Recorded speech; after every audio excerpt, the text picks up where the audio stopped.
ये सिर्फ एक कहानी नहीं, ये हकीकत है एक इंसान की ज़िंदगी का वो अध्याय जिसने दुनिया को बता दिया कि चाहो तो पत्थर भी झुक जाते हैं। जिसने अपने हौसले से उस पहाड़ को काट दिया जिसे देखकर लोग रास्ता बदल लेते थे। उसकी कहानी पर तो कई वीडियो बन चुके हैं, लेकिन जो सच्चाई और जज्बा इस कहानी में है, वैसा अब तक मैंने किसी भी माउंटेन मैन के नाम पर बने वीडियो में नहीं देखा।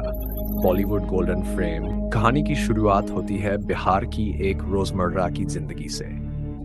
एक आदमी किसी के आगे हाथ जोड़कर माफी मांग रहा होता है। वो आदमी दशरथ के बाबूजी होते हैं जो गांव के मुखिया से कर्ज लेकर दबे हुए हैं, लेकिन कर्ज चुका नहीं पाए हैं। मुखिया कहता है अब तू अपना बेटा मुझे सौंप दे जब कर्ज नहीं दे सकता। बाबूजी मजबूरी में बोलते हैं अब ये बेटा तुम्हारा हुआ, जो कहो वही करेगा। दशरथ की माँ ये सुनकर गुस्से में कहती है क्या अब घर का बेटा गुलामी ही करेगा। दशरथ की शादी बचपन में ही एक लड़की से कर दी जाती है। उसका नाम होता है फगुनिया। ये उन पुराने जमाने की बात है जब दलित परिवारों में बच्चों की शादियां बहुत छोटी उम्र में कर दी जाती थी। ये सुनते ही दशरथ घर से भाग जाता है। 7 साल बाद वो फिर गांव लौटता है। गांव में मेला लगा होता है। वहीं एक लड़की मिट्टी के खिलौने बेच रही होती है। पुराने जमाने में बच्चे मिट्टी के खिलौनों से ही खेला करते थे। दशरथ की नजर उस लड़की पर पड़ती है। वही फगुनिया होती है। पहली ही नजर में उसका दिल फिर से उसी पर आ जाता है। थोड़ी देर बाद बस आती है और लोग अपने अपने गांव की ओर रवाना होने लगते हैं। रास्ते में लोग दशरथ से पूछते हैं बेटा कहाँ रहते हो। वो जवाब देता है हम तो पहाड़ के उस पार वाले गांव के हैं। लोग हंसते हैं अरे बबुआ पहाड़ चढ़कर जाओगे गांव। दशरथ गांव पहुंचता है। उसके बाबूजी उसे मारते हैं।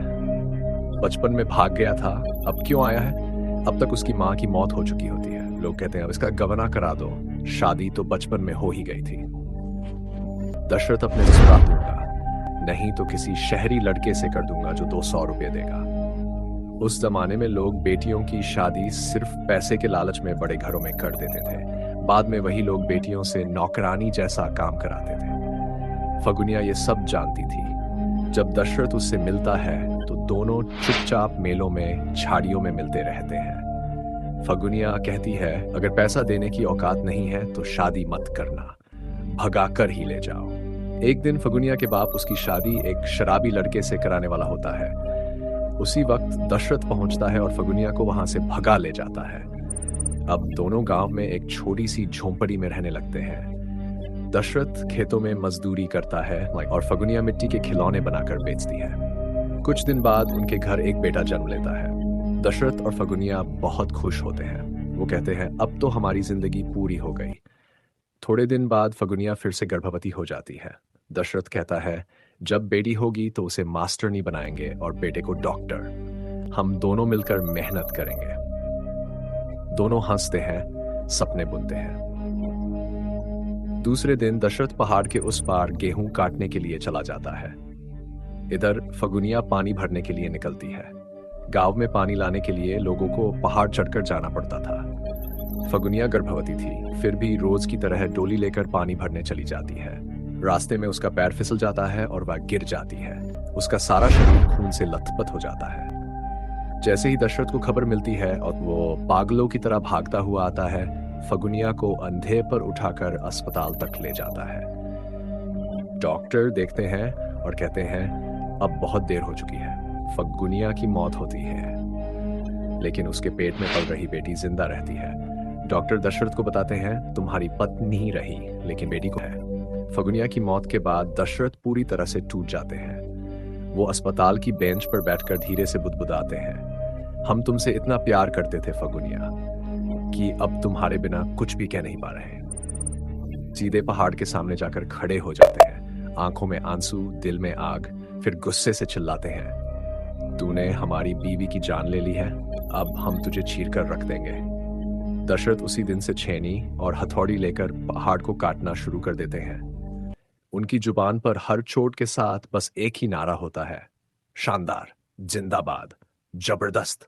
यही 3 शब्द उनकी ताकत बन जाते हैं। उनका बेटा और छोटी बेटी अब उनके बाबूजी के साथ रहते हैं। दशरथ सुबह से शाम तक पहाड़ तोड़ते हैं, शाम को बच्चों को देखने आते हैं। 1 साल बीत जाता है। दशरथ के बाबूजी कहते हैं बेटा, अब मुझसे तुम्हारे बच्चे नहीं संभलते। अब तू खुद ही इनकी देखभाल कर, या तो किसी से दोबारा शादी कर ले।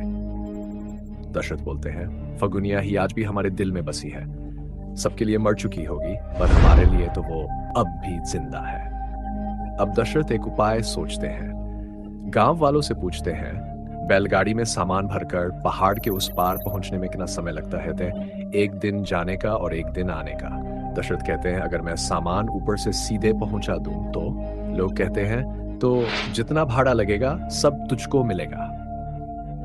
उस दिन से दशरथ खुद सामान लेकर पहाड़ के ऊपर से उस पार पहुंचाने लगते हैं। एक चौपड़ी बनाते हैं और अपने दोनों बच्चों के साथ वहीं रहने लगते हैं। एक हाथ से छेनी चलाते हैं और दूसरे हाथ से बच्चों को पालते हैं। 2 साल बाद गांव में काल पड़ता है, यानी भीषण सूखा। नन खेत में पानी, नन कुएं में बूंद। गांव के लोग एक एक कर गांव छोड़ने लगते हैं। दशरथ अपने बाबूजी से कहते हैं, बाबूजी, आप बच्चों को लेकर शहर चले जाए। बारिश आएगी तो आप लोग फिर लौट आएगा। हम पहाड़ को छोड़ नहीं सकते। पहाड़ी कहते हैं, ठीक है बेटा, तुम अपना ख्याल रखना। अब दशरथ अकेले पहाड़ तोड़ते हैं। बारिश शुरू होती है। गांव की गलियों में अब भी उनका एक ही नारा सुनाई देता है, शानदार, जिंदाबाद, जबरदस्त। कई महीने बीत जाते हैं। एक दिन उनके बच्चे और बाबूजी फिर लौटते हैं। बच्चों ने थोड़ा थोड़ा पैसा बचाकर रखा होता है। बाजार से नई छेनी और हथौड़ी लेकर आते हैं। बेटी दौड़ते हुए आती है, हथौड़ी देती है और पूछती है, बाबा मम्मी कैसी दिखती थी? दशरथ मुस्कुराते हैं, उसकी आंखों में देखते हैं और कहते हैं, बिल्कुल तुम्हारी जैसी। उसी दिन गांव में एक पत्रकार आता है। वो दशरथ से मिलकर कहता है, हमने तुम्हारे बारे में बहुत सुना है।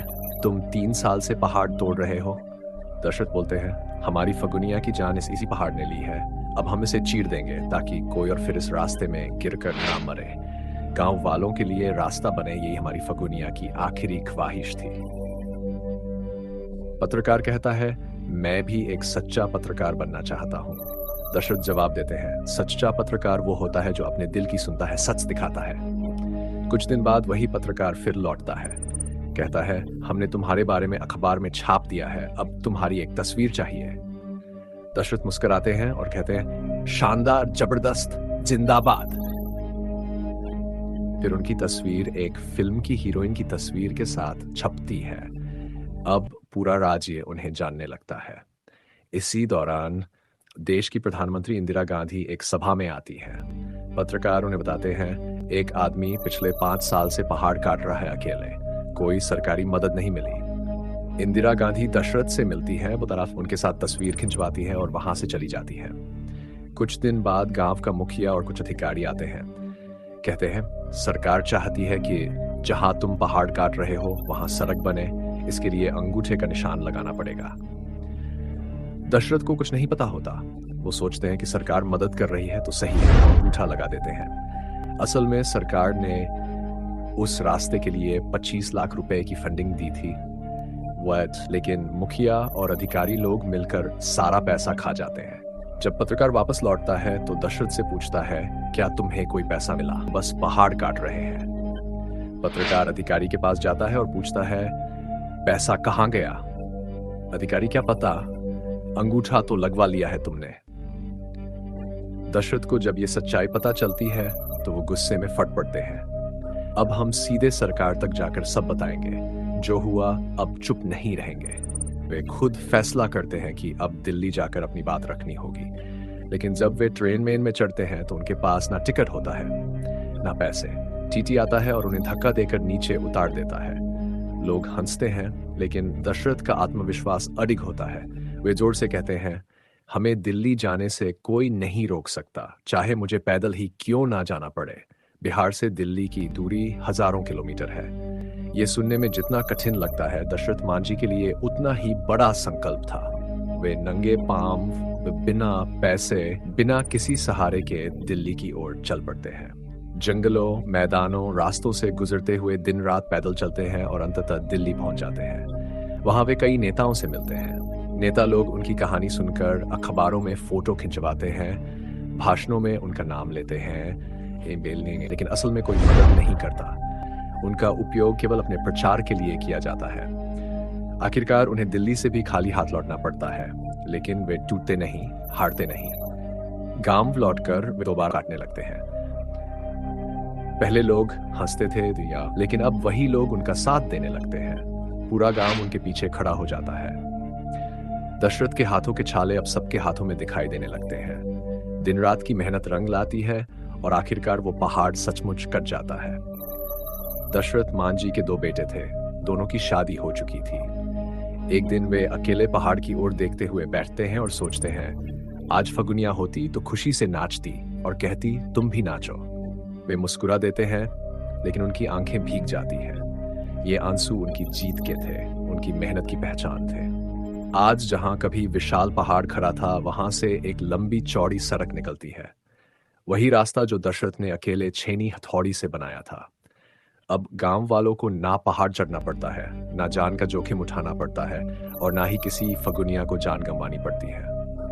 दशरथ मांझी ने जो कर दिखाया वो हर किसी के बस की बात नहीं थी। उन्होंने वो कर दिखाया जो पूरी सरकारें मिलकर भी नहीं कर सकी। उनकी ये कहानी सिर्फ एक आदमी की जिद नहीं है।